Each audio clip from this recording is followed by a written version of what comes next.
नमस्कार, विभाज किचनमध्ये मी विभा तुमचं खूप खूप स्वागत करत आहे। तर आपण नेहमी इडली करत असतो। जर आपण इडली केली तर त्यामधलं थोडंसं पीठ आपलं राहतच, नक्कीच राहतं।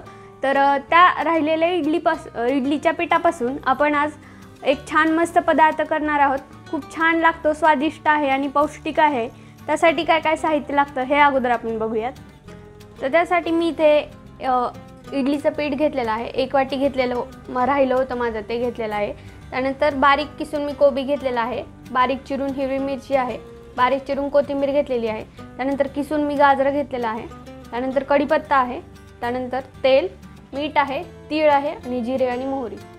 आता आपण कृती बघूया।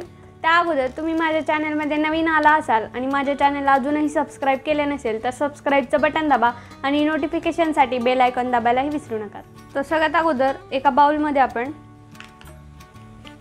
1 वाटी इडलीचं पीठ राहिलेलं घेणार आहोत। त्यामध्ये आपण 2 चमचे गाजरचा किस घालणार आहोत। त्यानंतर 2 चमचे आपण बारीक चिरून घातलेला कोबी घालणार आहोत। तर आपल्याकडे ज्या ज्या भाज्या अवेलेबल असतील आणि ज्या ज्या आपल्याला आवडत असतील त्या आपण इथे घालू शकतात। त्यानंतर 1 चमचा हिरवी मिरची घालणार आहोत, जी मी बारीक कापून घेतलेली आहे। त्यानंतर आपण याच्यामध्ये कोथिंबीर घालणार आहोत, थोडीशी, थोडंसं मीठ। त्यानंतर हे आपण छान मिक्स करून घ्यायचं आहे। तर आपण यामध्ये कुठल्याही भाज्या घालू शकतो, जसं की आपण मटार घालू शकतो किंवा आपल्याकडे जर दुधी भोपळा असेल तर तोही घालू शकतो आपण। तर खूप छान पौष्टिक असा पदार्थ होतो। तर गुजराती पदार्थामध्ये हांडवो जो असतो तसाच काहीसा हा पदार्थ आहे। तर खूप छान मस्त लागतो। आपण हे छान मिक्स केलेलं आहे। आता आपण गॅसवर पॅन गरम करायला ठेवणार आहोत। तर आपण सगळ्यात अगोदर पॅन गरम करायला ठेवलेला आहे। त्यामध्ये साधारण 3 चमचे तेल आपण टाकणार आहोत।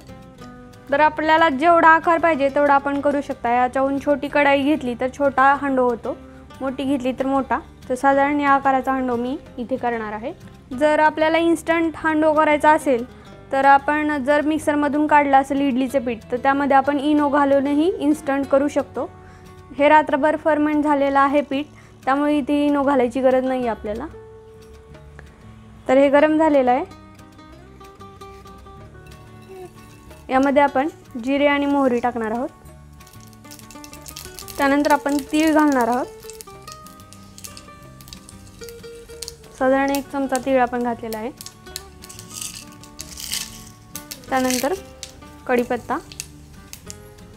त्यानंतर आपण आपलं पीठ इथे घालणार आहोत।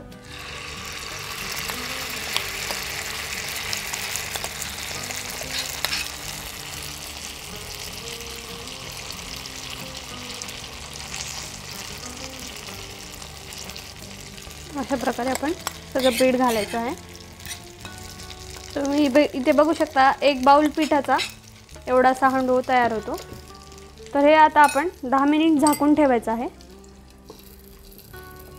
छान होऊ द्यायचं आहे। तर आता आपण काढून बघूयात। तर आपण इथे बघू शकता या बाजूने छान झालेलं आहे। आता आपण पलटूयात।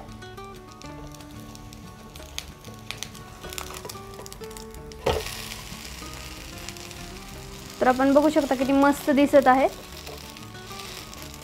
खूप छान लागतं, क्रिस्पी क्रिस्पी आणि चवीलाही खूप मस्त। तर नेहमीची इडली करण्यापेक्षा आपण हा पदार्थ नक्कीच ट्राय करू शकतो। तर अजून एक 5 मिनिट आपण ठेवायचं आहे।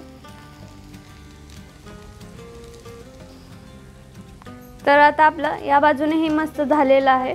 तर आता आपण काढून घेऊयात। तर आपण बघू शकता एकदम मस्त आपला क्रिस्पी रेडी झालेला आहे। तर आपण बघू शकता आपला रेडी झालेला आहे मस्त।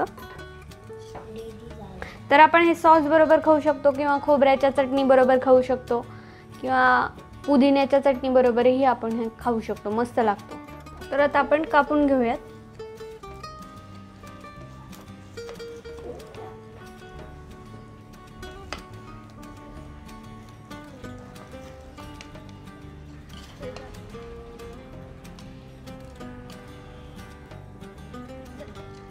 तर आता आपण इथे बघू शकता, इथे मी त्रिकोणी कापलेला आहे। त्यानंतर त्याबरोबर सॉसही ठेवलेला आहे खायला।